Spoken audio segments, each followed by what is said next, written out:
بالله السميع العليم من الشيطان الرجيم من همزه ونفخه ونفثه.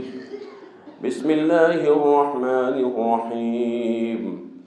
يا أيها الذين آمنوا لا تأكلوا أموالكم بينكم بالباطل إلا أن تكون تجارة عن تراض منكم ولا تقتلوا أنفسكم إن الله كان بكم رحيما.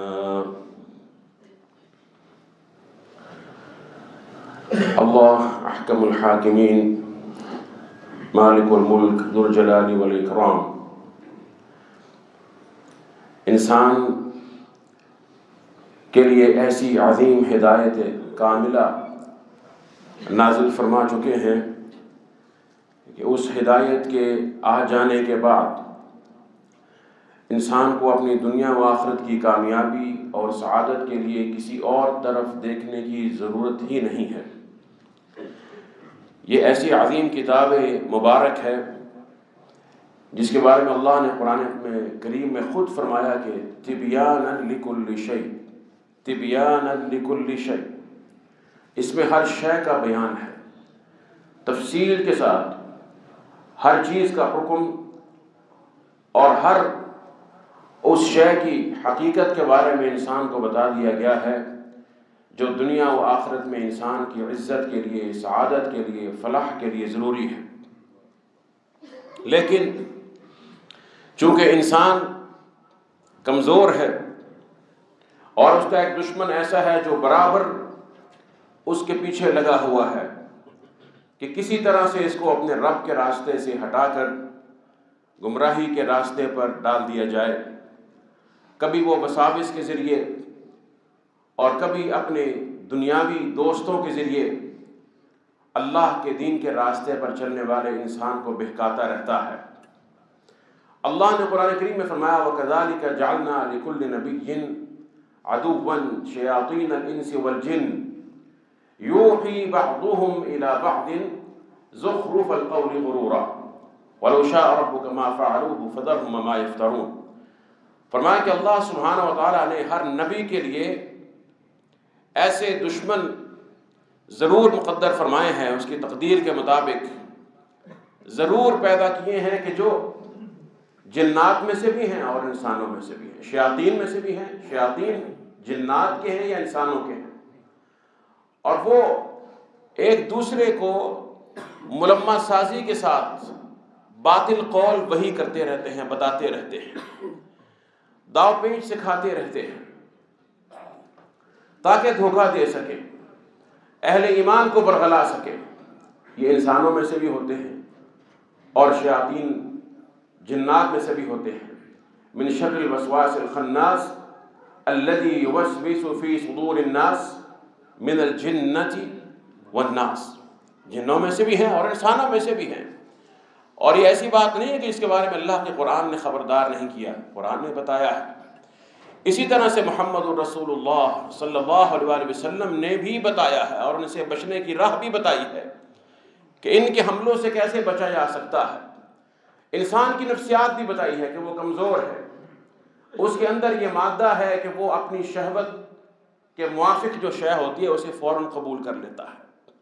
دو بڑے بڑے فتنے اللہ نے قرآن میں بتائے ہیں، افی قلوبہم مرض ام ارتابوا، یا تو مرض ہے، بیماری کا فتنہ ہے کہ دل مریض ہو جاتا ہے، یا شک میں پڑ جاتا ہے۔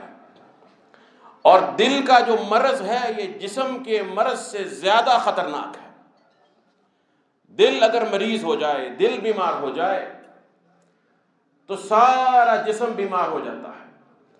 دل اگر مریض ہو اور انسان اس حالت میں مر جائے تو وہ خطرے میں ہے کہ اللہ سبحانہ و تعالیٰ کے عذاب کا مستحق نہ بن جائے۔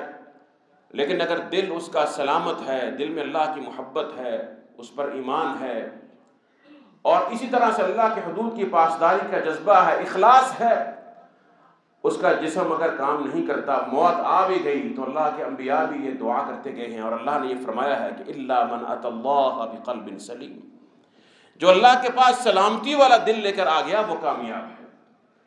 اصل معاملہ اس دل کا ہے، اس قلب کا ہے، جس کی روحانی بیماریاں ہمیں آج نظر نہیں آتی ہیں۔ تو پھر اللہ ماشاء اللہ کثیر انسان ہیں جو ان کو مانتے نہیں ہیں، وہ اس کی پرواہ نہیں کرتے ہیں کہ ہمارے دل پر کوئی حرام کھانے سے کیا اثر ظاہر ہوتا ہے، حرام سننے سے کیا اثر ظاہر ہوتا ہے، حرام دیکھنے سے، اللہ کی معصیت کے راستے پر چلنے سے کیا اثر ظاہر ہوتا ہے۔ دونوں طرح کے فتنے، شک کا فتنہ بھی ہے، اس وقت عروج پر ہے۔ لوگ اپنے عقیدے کے بارے میں شک و شبے کا شکار ہیں، اپنے دین کے بارے میں طرح طرح کے رنگ رنگ کے مولوی آ چکے ہیں، فتنہ گر آ چکے ہیں، دین کے نام پر، شریعت کے نام پر لوگوں کو بہکانے والے، راستے سے ہٹانے والے۔ جیسے کہ اللہ کے رسول نے فرمایا تھا کہ قیامت کی نشانیوں میں سے اللہ علم کو اٹھا لیں گے، لا ينتزع علم انتزاع، اللہ بندوں کے دلوں سے اس طرح سے علم کو نہیں اٹھائے گا، لیکن اللہ سبحانہ و تعالی علماء کو وفات دے دے گا جو علماء حق ہے۔ ولا يقبض العلم بقبض العلماء، جب علماء جو علم، صحیح علم کے وارث ہیں، انبیاء کے وارث ہیں، وہ چلے جائیں گے اور ان کا وجود کم سے کم ہوتا چلا جائے گا۔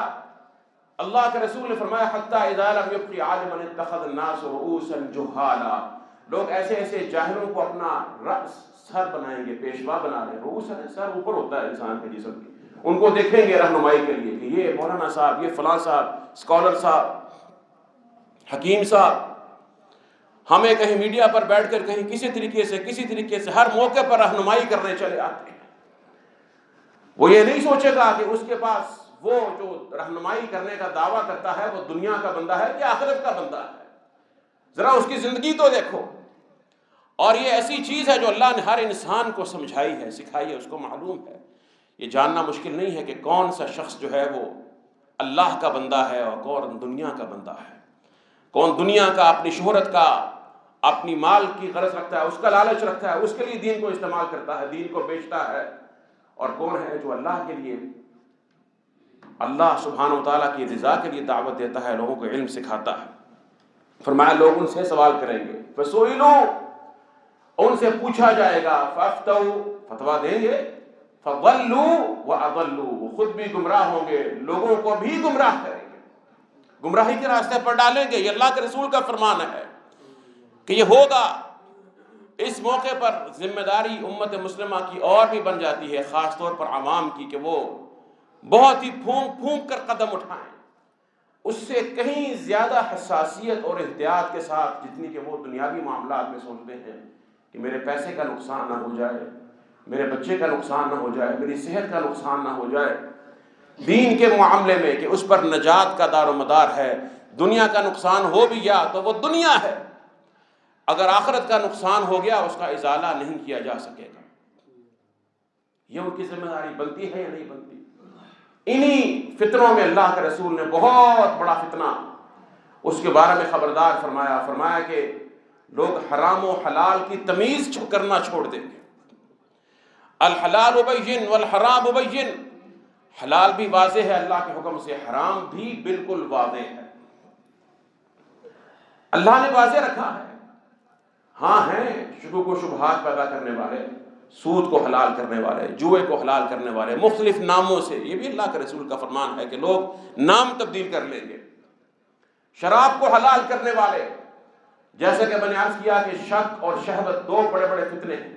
فَيَطْمَعَ الَّذِي فِي قُلُوبِهِم مَرَضٌ، اور جب انسان کو کوئی شک میں ڈالتا ہے اور اس کے دل میں شہوت پہلے ہو، کہ میرا بھی دل کرتا ہے میرے پاس ایک اچھی گاڑی ہو، میں اس کو خرید سکوں یا نہ خرید سکوں، میرے پاس وسائل ہو یا نہ ہو، حلال کے ذرائع آمدن ہو یا نہ ہو، ایک شاندار گھر ہونا چاہیے، یہ ہونا چاہیے، فلاں ہونا چاہیے، یہ اس کی شہوت ہے۔ اور جب مولوی آ کے کہتے ہیں کہ ہاں فلاں فلاں سود کی قسم بھی جائز ہے، فلاں خرید و فروخت کرنا جائز ہے، اور نام بھی اسلامی رکھتا ہے، مرابحہ ہے، مشارکہ ہے، مضاربہ ہے، خوبصورت نام دیے جاتے ہیں، جو عہد نبوی کے اندر اصول موجود تھے، نام ان کے لیتے ہیں، اور پھر اس کے نیچے جو معاملات جاری کرتے ہیں وہ شریعت کے خلاف ہوتے ہیں۔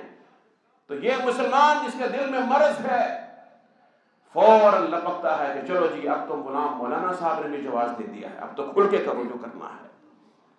بالکل ایسے ہی جیسے ایک شخص کا دل میں اگر مرض ہے اور اس کے سامنے سے کوئی بے پردہ خاتون گزرتی ہے، مریض دل والا فوراً اس کو دیکھتا ہے، جھانکتا ہے، اور جو وہ کر سکتا ہے وہ کرتا ہے، اس لیے کہ اس کے دل میں مرض ہے، اس کا اپنے نفس پر قابو نہیں ہے، اور اللہ کی مدد اس کے شامل حال نہیں ہوتی ہے، ایمان کی قوت نہیں، تقوی خوف نہیں ہے جو اس کو روکے۔ اور جس کے دل میں یہ مرض نہیں ہے، اللہ کی رحمت سے وہ نظر اٹھا کر دیکھنا بھی پسند نہیں کرتا۔ یہ اس موقع کی بات نہیں ہے، اس موقع سے پہلے کی بات ہے کہ اس کا اللہ سے تعلق کیسا ہے۔ پھر جب اللہ سے مضبوط تعلق والا، تقوی اختیار کرنے والا، اللہ سے محبت کرنے والا، اور تنہائی میں اپنے گناہوں پر رونے والا، جو اپنی نظر کی، اپنے اعضاء کی حفاظت کرتا ہے، اللہ کے حدود کی پاسداری کرتا ہے، اگر کبھی گناہ کی آزمائش آ جائے تو اللہ اس کی حفاظت فرماتا ہے، جیسے یوسف علیہ السلام کی حفاظت فرمائی جب اس عورت نے وغلقت الابواب، 3 سے زیادہ تھے، کتنے تھے یہ اللہ ہی جانتا ہے، سب دروازے بند کر دیے، بادشاہ کی بیوی ہے، صاحب جمال بھی ہے، اور بڑے خاندان والے بھی ہے، صاحب نسب بھی ہے، سب کچھ ہے، گناہ کی دعوت دیتی ہے، کوئی گناہ کو جاننے والا بھی نہیں ہے، لیکن یوسف علیہ السلام اللہ کیا فرماتے ہیں، لولا ان رأى برہان ربی، اللہ کی دلیل نظر آ گئی ان کو، رب کا برہان اتر آتا ہے ایسے لوگوں کے دلوں پر۔ كذلك لنصرف عنه السوء والفحشاء انه من عبادنا المخلصين، اس لیے کہ مخلص بندوں میں سے تھا، میرے مخلص بندوں میں سے تھا، تو میں نے اس سے اس فحشکاری کو، اس برا گناہ کو دور کر دیا۔ یہ اللہ کی رحمت ہے، انسان کے شامل حال میں ہوتی۔ اسی طرح سے فتنوں کے دور میں جو اپنے دلوں کو ایمان کے نور سے منور رکھتا ہے، تازہ رکھتا ہے، قرآن کریم کی تلاوت کرتا رہتا ہے، اس پر عمل کرتا ہے، اور اللہ کی حدود کو توڑتا نہیں ہے، اللہ کے خوف کو، اس کے سامنے کھڑے ہونے کو یاد رکھتا ہے، اللہ اپنی رحمت سے اس کو محفوظ کر دیتا ہے۔ لیکن فتنے بہرحال موجود ہیں۔ اللہ کے رسول نے فرمایا الحلال بین والحرام بین، حلال بھی واضح ہے، حرام بھی واضح ہے، اور ان کے درمیان بینہما امور مشتبہات، بہت سے ایسے معاملات ہیں جو مشتبہ ہیں، کبھی حلال لگتا ہے، کبھی حرام لگتا ہے۔ مشتبہ امر کیا ہوتا ہے؟ کبھی لگتا ہے کہ حلال ہوگا لیکن پھر فوراً کہتا ہے کہ نہیں حرام ہوگا، شک میں پڑ گیا ہے، سمجھ نہیں آ رہی ہے۔ اللہ کے رسول نے ان کے بارے میں بھی رہنمائی فرما دی، فرمایا کہ وَمَنِ اتَّقَى الشُّبُهَاتِ فَقَدِ اسْتَبْرَأَ لِدِينِهِ وَعِرْضِهِ، جو ان مشتبہ شک والی چیزوں سے بچ گیا، اس نے اپنے دین کو بھی بچا لیا، اپنی آبرو کو بھی بچا لیا۔ وَمَنْ وَقَعَ فِي الشُّبُهَاتِ وَقَعَ فِي الْحَرَامِ، اور جس نے کہا کہ خیر ہے شبہ یہ نا کون سا واضح حرام ہے، جو اس میں داخل ہوا، خواہ وہ حرام و حلال کا معاملہ ہو، خواہ وہ عقیدے کا معاملہ ہو، جو اس میں داخل ہوا فرمایا وہ حرام میں داخل ہو کر رہے گا۔ یہ اللہ کے رسول کا فرمان ہے صلی اللہ علیہ وآلہ وسلم۔ اور پھر اللہ کے رسول نے آخر میں فرمایا، اسی حدیث کی آخر میں، اسی حلال و حرام کا تعلق دل کے ساتھ بتایا کہ کیا ہوتا ہے، فرمایا الا وان فی الجسد لمضغہ، دل میں ایک، جسم میں ایک لوتھڑا ہے، اگر وہ صحیح ہو جائے سارا جسم صالح اور صحیح ہو جاتا ہے، اگر وہ فساد پذیر ہو جائے سارا جسم فساد کا شکار ہو جاتا ہے۔ الا وہی القلب، وہ دل ہے۔ اس حلال و حرام کا تعلق انسان کے قلب کے ساتھ، اس کے دل کے ساتھ، اس کے باطن کے ساتھ ہے، اس کی روح کے ساتھ بہت گہرا تعلق ہے۔ اللہ نے قرآن میں فرمایا کہ سود چھوڑ دو، سود نہ کھاؤ، کیونکہ جو لوگ سود کھاتے ہیں ان کی صورتحال کیا ہے، اللہ فرماتا ہے، قرآن کریم کہتا ہے، فرمایا کہ الذین یأکلون الربا لا یقومون الا کما یقوم الذی یتخبطہ الشیطان من المس، وہ ایسے کھڑے ہوتے ہیں دنیا کے اندر بھی، دیکھنے والا جس کو اللہ نے بصیرت دی ہے وہ پہچان لیتا ہے۔ بات تو یہ ہے نا کہ اپنا نفس بھی سلامت ہو۔ کوئی لوگ ایسے ہوتے ہیں بیمار ہوتے ہیں، بیماری کی علامات ظاہر ہوتی ہیں، تکلیف ہے، جسم میں درد ہوتا ہے، یا بخار ہوتا ہے، یا اور ایسی علامات ہیں، لیکن بیماری ان کی اتنی شدت اختیار کر لیتی ہے کہ ان کو تکلیف محسوس ہونا بند ہو جاتی ہے۔ ایک نشہ کرنے والا جب نشہ کرتا ہے اس کا اتنا رسیہ ہو جاتا ہے کہ اس نشے کے اثرات کو محسوس نہیں کرتا ہے، سمجھتا ہے کہ بس یہ تو میری عادی زندگی، نارمل زندگی ہے، اس کے لیے ایک عام سی بات بن جاتی ہے۔ ایسا مریض دل ہو وہ نہیں پہچان سکتا۔ اللہ کا قرآن کہتا ہے جب وہ کھڑے ہوتے ہیں ایسے کھڑے ہوتے ہیں یہ سود خور جیسے شیطان نے چھو کر باولا کر دیا، خبتی کر دیا، خبت دماغ کا خلل نظر آ جاتا ہے ان کی باتوں میں، ان کے اٹھنے بیٹھنے میں، اور قیامت کے روز اسی طرح سے پاگل بن کر کھڑے ہوں۔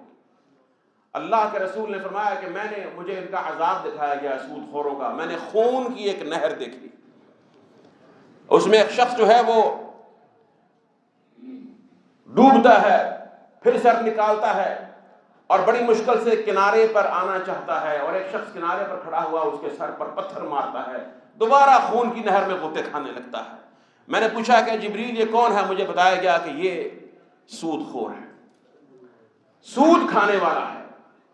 اور سود کی کتنی شکلیں ہیں، ان کو اس وقت ان کا حصر کرنا اس مختصر تقریر میں مشکل ہے، اتنی صورتیں اس کی ایجاد کر دی گئی ہیں۔ چند اس کی اصول اگر سمجھ لیے جائیں تو اس کو سمجھنا بھی آسان ہے۔ اور اسی طرح سے انسان کی تجارت میں کتنے ایسے معاملات ہیں جن کو جاننا ضروری ہے۔ ہمارے روزمرہ کے معاملات، خریدنے والا ہو، بیچنے والا ہو، تاجر ہو، یا کوئی بھی ایسا معاملہ ہو کاروباری جس میں شیطان دخیل ہوتا ہے، حرام کے امور ہیں۔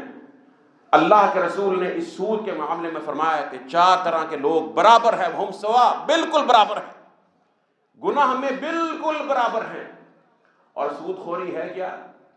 فرمایا کہ فَإِن لَّمْ تَفْعَلُوا فَأْذَنُوا بِحَرْبٍ مِّنَ اللَّهِ وَرَسُولِهِ، یہ اللہ اور اس کے رسول کے ساتھ اعلان جنگ ہے، اللہ اور اس کے رسول کے ساتھ اعلان جنگ ہے۔ فرمایا کہ لعن اللہ آکل الربا وموکلا، سود کھلانے والا جو سود دیتا ہے، سود کھانے والا جو سود لیتا ہے، وموکلا اور جو سود کھلانے والا ہے، دو لوگ۔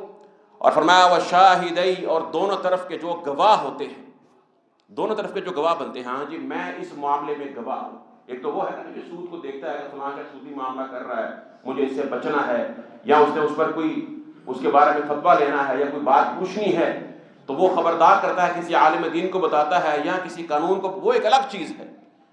یہ اس گواہ کی بات ہوتی ہے جو اس سودی معاملے میں گواہ بنتا ہے کہ ہاں جی یہ معاملہ ہو رہا ہے، ہاں میں اس معاملے کا گواہ ہوں، اس معاملے کا، اس ڈیل کا حصہ بنتا ہے، دونوں طرف کا گواہ۔ اور فرمایا وکاتبہ، اور اس کو لکھنے والا جو اس معاملے کو لکھتا ہے، اس عقد کو، فرمایا ہم سوا، اللہ کے رسول نے فرمایا سب کے سب برابر ہیں، کوئی ایک بھی اس سے مستثنا نہیں ہے، کیونکہ سود اتنا بڑا جرم ہے، اتنی نجس اور خبیث صفت ہے کہ جو اسلامی معاشرے کو تباہ کر دیتی ہے، لوگوں کے اخلاق کو بھی تباہ کرتی ہے، ان کے خاندانوں کو تباہ کرتی ہے، ان کی معیشت کو تباہ کر دیتی ہے۔ اللہ نے قرآن میں فرمایا کہ یمحق اللہ الربا ویربی الصدقات، اللہ نے سود کو برباد کرنا ہے، سود کو مٹانا ہے اور صدقات کو بڑھانا ہے۔ سود کھانے والا جتنا چاہے سود کھا لے ظلم کے ساتھ، وہ قلت سے باہر نہیں آ سکتا ہے، وہ کمی کا شکار رہتا ہے۔ بڑے بڑے ممالک جو سود خوری میں ملوث ہیں، ان کی مثال دیتے ہیں کفار کی۔ اگرچہ کفار کو اللہ نے دنیا میں ڈھیل دی، اس کے باوجود کون کہتا ہے کہ وہ بہت جو ہیں وہ خوشحال ہیں اور ترقی کر، وہ خود مقروض ہیں۔ ان کے اپنے اندر صورتحال یہ ہے کہ لوگوں کی گزران تنگ ہو جاتی ہے اگر مصنوعی انہوں نے اس بھرم کو قائم نہ رکھا ہو، اور خاص طور پر وہ بھرم جو اسلامی ممالک کے وسائل سے چوس چوس کر وہ لیتے ہیں یا غریب ممالک پر ظلم کر کے لیتے ہیں۔ یہ سمجھنے کی بات ہے، حلال میں اللہ نے برکت رکھی ہے، سود میں ظلم ہے، لوگوں کا مال ناجائز طریقے سے لیا جاتا ہے۔ اللہ نے ہر وہ تجارت حرام کر دی، یاد رکھیے، چند اصول بیان کرتا ہوں، قرآن کریم کا یہ اصول ہے، اللہ نے ہر وہ تجارت حرام کر دی ہے جس میں رضامندی نہ ہو، جبر ہو کسی بھی قسم کا، خواہ وہ ایموشنل بلیک میلنگ ہو، خواہ وہ کسی اور طریقے سے جبر ہو۔ فرمایا یا ایھا الذین آمنوا لا تأکلوا اموالکم بینکم بالباطل الا ان تکون تجارۃ عن تراض منکم، ایک دوسرے کا مال باطل طریقے سے مت کھاؤ مگر یہ کہ تجارت ہو تمہاری آپس میں، وہ ایک دوسرے کی رضامندی کے ساتھ ہو۔ اللہ کے رسول فرمایا انما البیع عن تراض، بیع وہ ہوتی ہے، خرید و فروخت وہ ہوتی ہے جو رضامندی کے ساتھ ہو، اپنی مرضی کے ساتھ ہو۔ جس خرید و فروخت میں اختیار ختم کر دیا جائے، بات یاد رکھیے گا، خواہ کوئی شخص اپنی خوشی سے اختیار ختم کر دے کہ جی میں مجبور ہوں کیا کر سکتا ہوں، یا اس پر جبر کیا جائے، جس خرید و فروخت میں جس بے میں خیار نہ رہے، اختیار اللہ سبحانہ و تعالیٰ نے خریدنے بیچنے والے دونوں کو عطا کیا ہے۔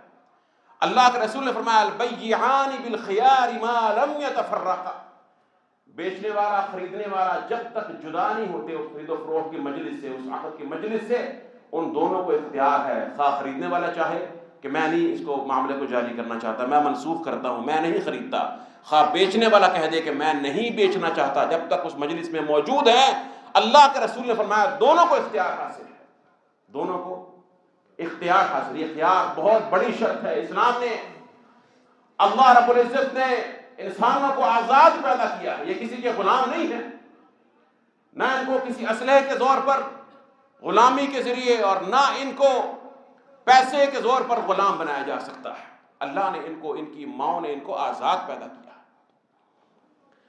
اور سود سب سے بڑا استحصال اور ظلم ہے۔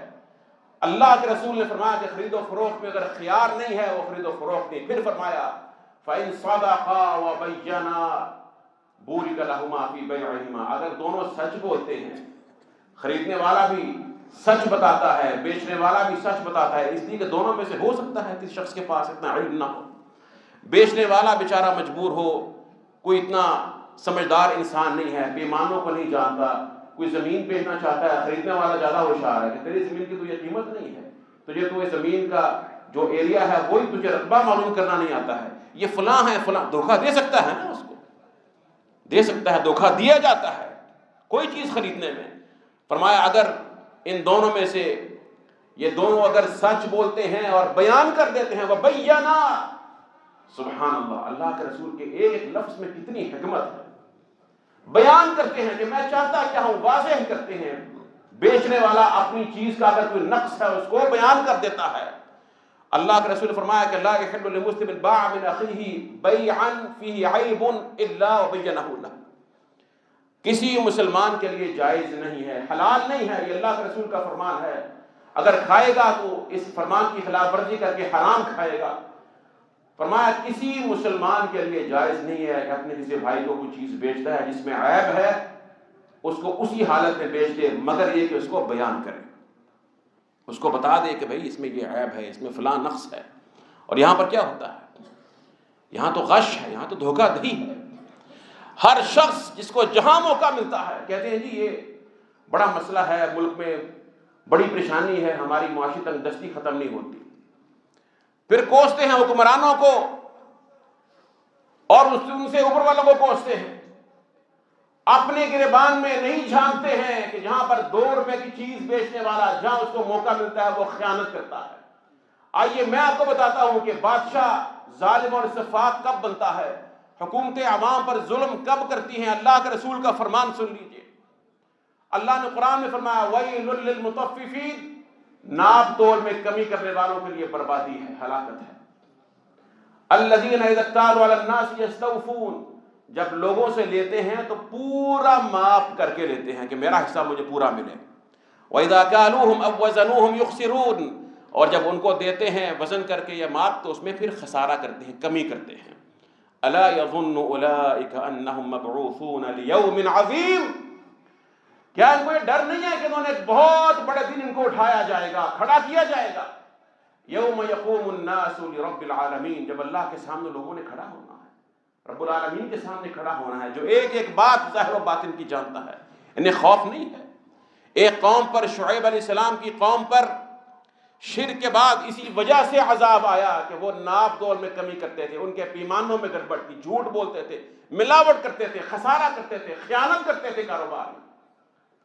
وَلَا تَنْقُصُوا الْمِكْيَالَ وَالْمِيزَانَ إِنِّي أَرَاكُمْ بِخَيْرٍ، شعیب علیہ السلام نے منع کیا کہ یہ نہ کرو، تجارت میں خسارہ اور یہ غش اور ملاوٹ نہ کرو، یہاں تک کہ ان پر اللہ کا عذاب آ گیا۔ اور عذاب بھی کیسا تھا کہ 7 دن تک شدید دھوپ برستی رہی، شدید گرمی، اتنی تپش کے زبانیں باہر آ گئی۔ پھر اچانک ایک بادل سائبان کے مانند نظر آیا، خوش ہو گئی ساری قوم کہ دیکھو وہ بادل آ رہا ہے، ایسی شعیب ہمیں ڈراتا رہتا ہے علیہ الصلوۃ والسلام۔ بادل آ رہا ہے، ہم پر آئے گا، سایہ کرے گا، بارش برسائے گا، سارے اس بادل کی طرح جمع ہو گئے. فَأَخَذَهُمْ عَذَابُ يَوْمِ الظُّلَّةِ، اس بادل سے اللہ کے حکم سے آگ برسنا شروع ہو گئی، زمین میں زلزلہ آ گیا، پوری قوم برباد ہوگی، تباہ ہوگی. ہم کہتے ہیں جی فرق کیا پڑتا ہے اس سے؟ دودھ والا ملاوٹ کرتا ہے، کیا فرق؟ پانی ہی ملاتا ہے نا، آٹا ملاتا ہے، جو بھی کیمیکل ملاتا ہے، کیا فرق پڑتا ہے؟ اتنا سا تو ملایا ہے، دھوکہ ہی دیا ہے نا. پھل والا اپنے طور پر دھوکہ دیتا ہے، اس سے اوپر والا جہاں اسے موقع ملتا ہے وہ دھوکہ دیتا ہے، پھر کرتے کرتے اس کو جہاں حکومتی ایوانوں تک لے جائیں. کون ہے؟ کوئی اپنے جبر سے چھپا رہے تو چھپا رہے، اس حمام میں سب ننگے ہیں. خیانت ہر طبقے میں خیانت موجود ہے. میں عرض کر رہا تھا کہ اس کا نتیجہ کیا ہوتا ہے؟ اس کا نتیجہ اللہ کے رسول نے فرمایا کہ کوئی قوم ایسی نہیں ہے، ذرا بات غور سے سنیے گا. فَلَمْ يَنْقُصُ الْمِكْيَالَ وَالْمِيزَانَ، کوئی امت، کوئی قوم ایسی نہیں ہے کہ جو جب اپنے معاشرے میں ناپ تول میں کمی کرتی ہے، خسارہ کرتی ہے، ملاوٹ کرتی ہے، خیانت کرتی ہے، 3 طرح کا عذاب اللہ کے رسول نے فرمایا ان کو گھیر لیتا ہے. 3 طرح کا عذاب. الا اخذوا بالسنین، فرمایا قحط سالی ہو جاتی ہے، اللہ قحط سالی سے ان کو پکڑ لیتا ہے. وشدت المعونہ، اور ان کی گزران تنگ ہو جاتی ہے، معیشت، اپنے گھر کا سرکل چلانا مشکل ہو جاتا ہے، محنت مشقت بڑی کرتا ہے، حاصل کچھ نہیں ہوتا، برکت نہیں ہے، پریشان ہے، سخت پریشان ہے. وجور السلطان علیہم، اور ان کے حاکم ان پر ظلم اور جبر کرتے ہیں. 3 اللہ کے رسول نے عذاب بتائے ہیں. 3 ملاوٹ کرنے سے، خائن بننے سے کئی طریقے ہیں. پیمانوں میں کمی کر دینا، جھوٹ بولنا، چیز کا نقص نہ بتانا، مقدار میں کمی ہو، اس کی کوالٹی میں. آج تو صورتحال یہ، کوئی چیز لے کر آئے، مسجد کے لیے خریدیں، گھر کے لیے خریدیں، قیمت ان کی منہ مانگی اس سے ڈبل بھی ادا کر دیں، لیکن کچھ نہ کچھ نقص اس میں ضرور ہوتا ہے، الا ماشاء اللہ. نہیں چھوڑتے ہیں. تم نے جب لے لیا ہے، اپنی قیمت لے لی ہے، جبکہ دنیا کے 20 ممالک میں تم سے کمزور غریب ممالک کے عوام میں اس سے زیادہ سستی، وہ کافر ہیں، بدبخت ہیں، ہندو ہیں، یہود و ہنود ہیں، لیکن وہ چیز اپنے عوام کو سستی اور اچھی دیتے ہیں. یہ مسلمان ہے اور اس میں ضرور ملاوٹ کرتا ہے، نقص پیدا کرتا ہے، خائن بنتا ہے. رسول اللہ صلی اللہ علیہ وسلم ایک بار بازار میں جا رہے تھے، شخص اپنا غلہ بیچ رہا تھا. آپ نے اپنا ہاتھ مبارک ڈالا، ہاتھ نیچے جب گیا تو آپ نے محسوس فرمایا کہ نیچے سے گیلا ہے. آپ نے فرمایا کہ یہ کیا ہے؟ اس نے کہا کہ اللہ کے رسول، بارش کی وجہ سے گیلا ہو گیا. فرمایا فلا جعلتہ فوق الطعام کی یراہ الناس، پھر تو نے اسے نیچے کیوں کیا ہوا ہے، اسے اوپر کیوں نہیں کرتا ہے تاکہ لوگ دیکھ لیں کہ یہ گیلا ہے. من غش فلیس منی، جو ملاوٹ کرتا ہے، جو دھوکہ دیتا ہے، وہ مجھ سے نہیں ہے. اب وہ غلہ خراب نہیں، صرف گیلا تھا، لیکن اس کے اندر کچھ نقص واقع ہو سکتا تھا نا، لوگوں کی غذا بننا تھا اس نے جا کر، اس میں کوئی ایسی چیز ہو سکتی تھی جو نقصان پہنچانے والی ہوتی، غذائیت میں کمی ہوتی. سبحان اللہ، یہ دین اسلام ہے، یہ امانت ہے. اگر اس امانت کو چھوڑ دیا جائے پھر اللہ کا عذاب پکڑتا ہے. میں نے بتایا کہ 3 طرح کا عذاب اللہ کے رسول نے بتایا، اس معاشرے میں وہ جاری ہو کر رہتا ہے. اور یہ صرف اسی تک محدود نہیں ہے، کتنی ہی ایسے احکامات ہیں رسول اللہ صلی اللہ علیہ وسلم کے جن کی ہم آج پرواہ نہیں کرتے. اکثر ہمارے تاجر حضرات اس کی پرواہ نہیں کرتے. کتنے اسلام کے اصول ہیں، سب کچھ ہے، نماز بھی ہے، روزہ بھی ہے، جو ان میں سے ہیں جو نیک ہیں، لیکن جب تجارت کا معاملہ آتا ہے، خرید و فروخت کا معاملہ آتا ہے، نہ جانے اس وقت تقویٰ اور اللہ کا خوف کہاں چلا جاتا ہے. کیوں اتنا لالچ غالب آ جاتا ہے، دنیا کیوں اتنی اس کے لیے جو ہے مرغوب ہو جاتی ہے کہ سب کچھ بھول جاتا ہے کہ اللہ مجھے دیکھ رہا ہے، میں جو کھا رہا ہوں، جو اپنے بچوں کو کھلاؤں گا، وہ حرام کا لقمہ ہے. اگر 100 میں سے 1 حصہ بھی حرام کا چلا گیا، ملاوٹ تو ہو گئی نا، خائن تو بن گیا، وہ جہنم کی آگ ہے جو میں نے اپنے حق میں انڈیل لی ہے. اللہ کا خوف نہیں ہے. اذا صدقا وبینا، فرمایا جب بیان کر دیں ان کی خرید و فروخت میں برکت ہو جاتی ہے. وَإِذَا كَتَمَا وَكَذَبَا مُحِقَتْ بَرَكَةُ بَيْعِهِمَا، اگر وہ چھپا لیں، دونوں خرید و فروخت کرنے والے چھپا دیں اور بیان نہ کریں، جھوٹ بولیں، فرمایا ان کی بیع کی برکت اٹھ جاتی ہے، برکت ختم ہو جاتی ہے. جب برکت ہی ختم ہو جائے، اللہ کی رحمت اس کا حصول ختم ہو جائے انسان کے مال میں سے، تو پھر کیا خیر ہوگی؟ آپ بتائیے، پھر کیا خیر ہوگی؟ کہتے ہیں یہ سب کر رہے ہیں تو تیرا رزق کا مالک اللہ ہے کہ تو خود ہے یا وہ ہے؟ ان اللہ هو الرزاق ذو القوة المتین ما اريد منهم من رزق وما اريد ان يطعمون۔ اللہ نے تو نہیں کہا کہ تو اللہ کو رزق دے، اپنے آپ کو کھلا یا اللہ کے لیے رزق جمع کر۔ فرمایا رزق دینے والی ذات وہ ہے، تیرا کام ہے اللہ کی عبادت کر، اس کی بندگی کر۔ خرید و فروخت کے اندر بہت سے اصول ہیں۔ اللہ کے رسول نے فرمایا، میں نے پہلے آپ کو چیز شروع میں عرض کی، اختیار ہے، اختیار کسی صورت میں اسے ختم نہیں کیا جا سکتا۔ اس کا بہت بڑا مظہر آج کل کے یہ آپ کے بینک ہیں، اسلامی بینکاری ہے جی، اسلامک ونڈو کھولی ہوئی ہے۔ گاڑی لینی ہے بینک کے پاس چلے جائیں، بینک گاڑیاں تو نہیں بیچتا، بینک تو گاڑی کا کاروبار نہیں کرتا، لیکن آپ شو روم نہیں جا رہے اس لیے کہ آپ کو گاڑی کی ضرورت ہے، آپ کو پیسے کی ضرورت ہے، آپ کو بینک سے پیسے کی ضرورت ہے، فائنانسنگ چاہیے۔ بینک کے پاس چلے گئے، جناب فلاں جگہ سے مجھے فلاں گاڑی چاہیے، وہ خریدنی ہے۔ کہتا ہے ٹھیک ہے 30 لاکھ روپے کی ہے، آپ کو 35 میں دوں گا، منظور ہے؟ بیع المرابحہ للآمر بالشرع، بڑا خوبصورت نام ہے، مرابحہ اسلامی نام ہے۔ اس میں ہوتا کیا ہے؟ 35 میں دوں گا، قبول ہے؟ ہاں جی قبول ہے جی۔ آپ اسے 35 میں خریدیں گے، یہاں پر مجھ سے معاہدہ کر لیں، جی میں معاہدہ کرتا ہوں 35 میں آپ سے میں خریدوں گا۔ اختیار کہاں گیا؟ ختم ہو گیا۔ اس میں کیا قواعد ہیں؟ سب سے پہلی چیز حکیم بن حزام کی روایت ہے، پوچھنے لگے کہ یا رسول اللہ صلی اللہ علیہ وسلم، ایک چیز میرے پاس نہیں ہوتی، کوئی شخص کہتا ہے مجھے فلاں چیز چاہیے، میرے پاس نہیں ہے، میں اسے کہتا ہوں کہ ہاں تمہیں دے دوں گا، اس سے وعدہ کر لیتا ہوں اور اس سے رقم لے لیتا ہوں، بعد میں اس کو خرید کر دے دوں، یہ جائز ہے؟ فرمایا لا تبع ما لیس عندک، جو تیرے پاس نہیں ہے اس کو تو بیچ نہیں سکتا، پہلے مالک بن، خود پہلے مالک بن۔ جب خود مالک نہیں بنا ہے تو چیز کو آگے کیسے بیچ سکتا ہے؟ اللہ کے رسول نے منع فرمایا۔ ایک حدیث میں 4 سبحان اللہ صاحب جوامع الکلم 4 مختصر کلمات میں رسول اللہ صلی اللہ علیہ وسلم نے پوری یہ فناس بند کر کے رکھ دیا، نچوڑ بیان کر دیا۔ نہا رسول اللہ صلی اللہ علیہ وسلم عن سلف و بیع، اللہ کے رسول نے قرض اور بیع کو جمع کرنے سے منع کر دیا، ادھار اور فروخت کو اکٹھا نہیں کرو۔ بڑی صورتیں ہیں اس کی، مثلا کوشش کرتا ہے جی میں تمہیں قرض دے رہا ہوں لیکن ساتھ تمہیں یہ چیز بھی خریدنی پڑے گی میری اور اس قیمت پر خریدنی پڑے گی۔ کبھی یہ کرتا ہے کہ جناب وہ شخص آیا اور ضرورت اسے پیسے کی ہے اور کہتا ہے کہ ایسے کرتے ہیں کہ میں تمہیں جو ہے وہ چیز دے دیتا ہوں پیسے کی جگہ پر، 10 لاکھ روپے کی چیز ہے، مجھے 1 سال بعد پیسے ادا کر دینا۔ کہتا ہے ٹھیک ہے، وہ چیز اس کو 10 لاکھ روپے کی دے دی اس نے، 1 سال بعد اس سے میں رقم وصول کر لوں گا، اور 1 مہینے بعد کہتا ہے مجھے 8 لاکھ روپے کی دے دے واپس کر، اور یہ پہلے اس نے طے کیا ہوا ہے، 8 کی خریدی، 8 کیش دیا، چیز اس کو واپس مل گئی، اب وہ 2 لاکھ زائد وصول کرے، وہ کیا ہے؟ وصول ہے۔ چیز کو درمیان میں لے آئے، کموڈٹی کو درمیان میں لے آئے، لیکن پیسے کے بدلے پیسہ وصول کر لیا۔ بہت صورتیں ہیں، کئی صورتیں اس کی اور بھی ایسی ہیں۔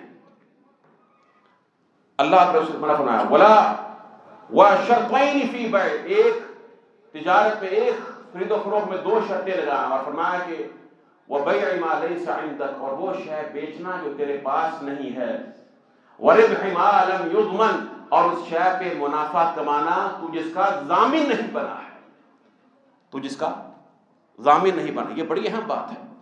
ہمارے پاس ایک محترم دوست آئے ماشاءاللہ، کیونکہ آپ حضرات سنتے رہتے ہیں مسائل، تو وہ دریافت کرنے کے لیے آئے کہ ان کا شو روم ہے گاڑیوں کا، کہنے لگے کہ میرے پاس کچھ لوگ ایسے ہیں جو اپنی گاڑی کھڑی کر دیتے ہیں، ہم ان کو کچھ قیمت دے دیتے ہیں، 10 15 20 ہزار روپے دے دیتے ہیں ان کو، اور اس کے بعد ہم اس گاڑی کے مالک نہیں بنتے ابھی، لیکن جیسے ہی اچھا ہمیں گاہک ملتا ہے ہم اس کو گاڑی بیچ دیتے ہیں، اور بعد میں اس شخص کے ساتھ جو قیمت طے کی ہوتی ہے اس کو قیمت دے دیتے ہیں۔